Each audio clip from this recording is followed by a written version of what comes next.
ગુજરાતમાં છેલ્લા કેટલાય સમયથી ડીજેના મુદ્દે ખૂબ વિવાદ થઈ રહ્યો છે। પહેલાં તો ઠાકોર સમાજે જે બંધારણ બહાર પાડ્યું એમાં ડીજે પર પ્રતિબંધ મૂક્યા, એનો વિરોધ થયો।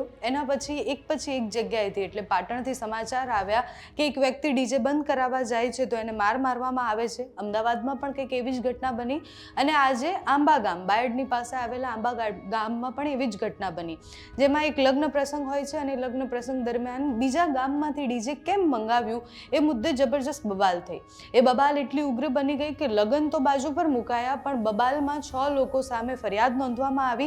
એના પછી બહારથી ડીજે કેમ મંગાવ્યું છે એ મુદ્દા ઉપર બંને પક્ષ આમને સામને આવી ગયા।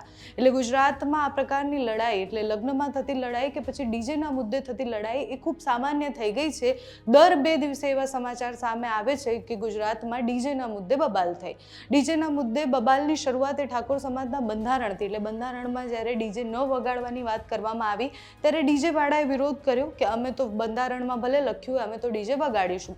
એના પછી ગબ્બર ઠાકોર અને અર્જુન ઠાકોર એક પ્રસંગમાં હતા અને એમના ઘરનો પ્રસંગ હતો, એ ડીજે વગાડતા હતા, એનો વિવાદ થયો, એમને નાદ બહાર કરવામાં આવ્યા।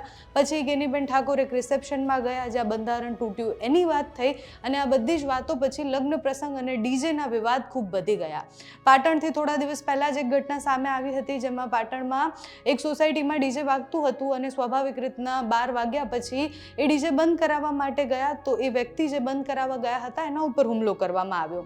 અમદાવાદમાં પણ સરસપુર પાસે ડીજે વાગતું હતું અને પછી અમુક લોકો સોસાયટીના લોકો બંધ કરાવવા માટે ગયા તો બંને જૂથ આમને સામને આવી ગયા।